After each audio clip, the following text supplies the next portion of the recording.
So it's me, Shambutsu Jerry and Dogo again with the same sweater and everything. Now today I'm feeling like pajamas and you're doing all these shoots in one day. I don't want to change clothes. We are doing J.S Ondara, my friend. Today this is an artist. I am happy. This guy got nominated for a Grammy. He's an American, he's an American-based Kenyan singer. And I'm excited for this review. Twingie and Hasa, let me just do something I've never done before. I think I've done this before.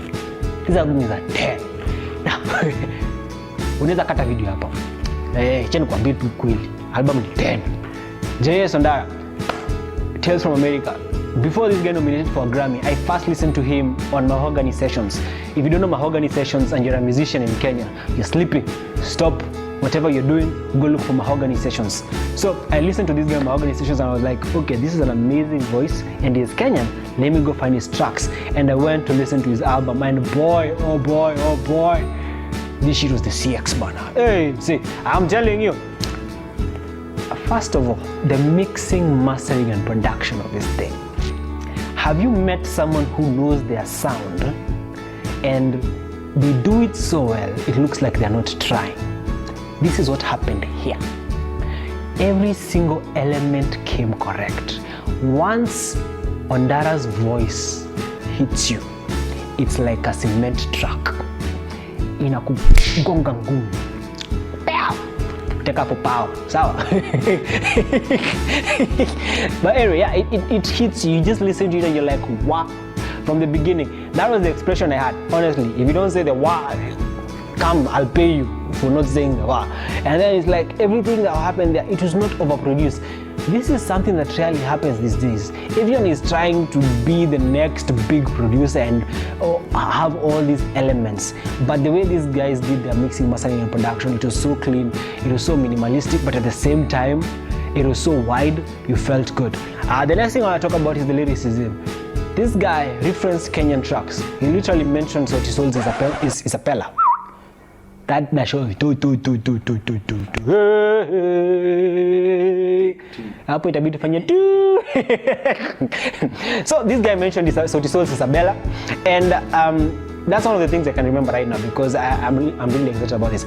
But there's some elements of the track that he actually mentioned his Kenyan heritage without just throwing it in there. It wasn't like an addition, it was part of the journey and the story. And I understand this project was meant to be an explanation and like a story of how everything, of how his life has been from moving from Kenya to Canada and America. I think it's Canada and America. He lived in Canada. I'm not sure. Confirm that. But yeah, he moved and lived there. He's been talking about how he lived there, his life and his journeys and his loves. And it's just an expression that makes you feel like you're going through something. It's one of those projects you listen to from start to finish and you want to soak up every single word. And that brings me to cohesion. It's very cohesive. From the beginning till the end, there's never a point in time when you get lost. There's never a point in time you feel like, oh, what am I doing here? There's never a point in time you're like, this guy is overrated.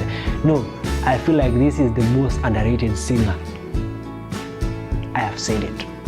So the album as a whole, this is one of those albums where you can listen to it over and over and over and over and over and over. You can listen to it like 10,000 times and still replay it. This is one of those albums you can play to your dad, to your mom, to your cousin, to your sisters, to your uncles, and to anybody who understands music. And they'll be like, hell yeah. And this is why I give this album a 10. Because this boy did not go in there to try. This boy knew what he was doing. This boy knew what he wanted. This boy did something nice. And this is what I like. Not going to the studio, giving us hints out here of good covers, and then when the album drops, it's like I'm listening to hot garbage. No, this is not hot garbage, my friend.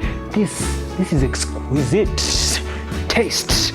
Exquisite, my friend. So, cop or drop, cop it. Go listen to the album. Links down in the description as always. So it's me, J.S Ondara, and I've been reviewing J.S Ondara's album. I don't know if my review did this justice. Honestly, I have no idea how I can make you guys see how this review is amazing. This album is amazing. This album is a blues album, and basically I feel like it has elements of blues, elements of R&B, elements of rock. It has a few, but it's a bit soulful. It's quite soulful and bluish. Yeah, it got nominated for a Grammy. I understand why. It's a bit sad that it didn't win. But at the same time, I feel like this is one of those albums that need more spotlight to be shared. This is an album I have been a fan since the first time I listened to him on my organizations, and I feel like he needs more accolades, he needs more recognition. Yes, he's based in the US, so technically he's not really a Kenyan artist, but he is Kenyan, so is that. But yeah, I do want to review this at some point because I felt like it will be a bit detrimental, but fuck it, I like the album, so go listen to it. Links down in the description. Like, share, subscribe, do the thing, and I'll see you on the next one. And please by all means, jamani, any subscriber, hey, tuko na subscribers 30 tufikisha 51. I'm saying it too. Next.